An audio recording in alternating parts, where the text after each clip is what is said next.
Time for this week's book review with Nevil Gibson. The Stasi Poetry Circle by Philip Alterman. Mixing poetry with the Stasi, the notorious East German secret police.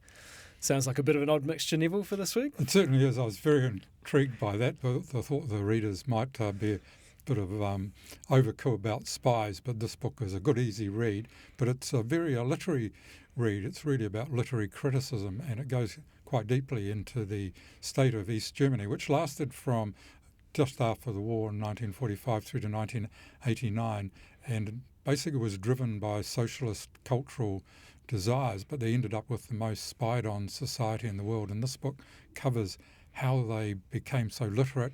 Every worker had to be a member of a writing circle or poetry circle, and this poetry circle happened to be the top one at the Stasi headquarters in Berlin, and the author had access to their files, and it's a fascinating read. How did the author get access to those files? Well, they've all become available. You have to actually probably go and ask the various individuals about their files, and if they did, well, this is really a museum.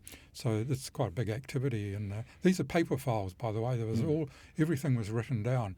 And the key guy at the very start of this cultural revolution in what they called the German Democratic Republic, he'd written 2,200 pages were in his file. He was both the top poet in the GDR, but he was also spying on all the members in the poetry circle and writing about his impressions of them. And it was a way of getting people to creative writing, get to what they call their inner thoughts, and by means of understanding iambic, pentameters, sonnets, you name it, they were taught a lot. So why did the author pick this particular poetry circle then? I think it was because you had Johannes Becher, who was the guy I've just been talking about, but also Hugh Berger was the top poet in the GDR, and he was a member of this particular circle as well.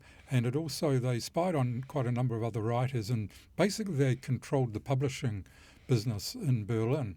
And the East Berlin publishing industry was the world's largest if you measure output of books by the head of population.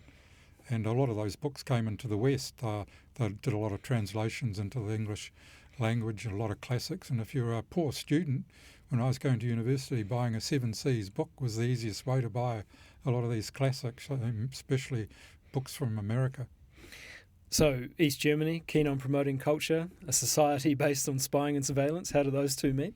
Well, this is one of the most fascinating reads because these poets and writers were looked up to, but they're also on the state payroll. They couldn't get anything published unless it got past the censors. But being writers, they wanted to explore things, and so they worked out a lot of different ways of, if they're a little bit worried about stuff, they wrote cryptically. I mean, they had poems where you read the first letter of each line could turn into something else. And then the Stasi had to sort of up their game by becoming expert literary critics, forensic literary critics, to work out what were the hidden meanings behind a lot of these things. And some of the writers were just so dense they even fooled the censors because they just couldn't understand what was going on. So you've already mentioned a couple of the leading names, but are there any others, and what's happened to them since? Well, one who wrote 2 novels, Gert Newman, he was the dense writer I'm talking about.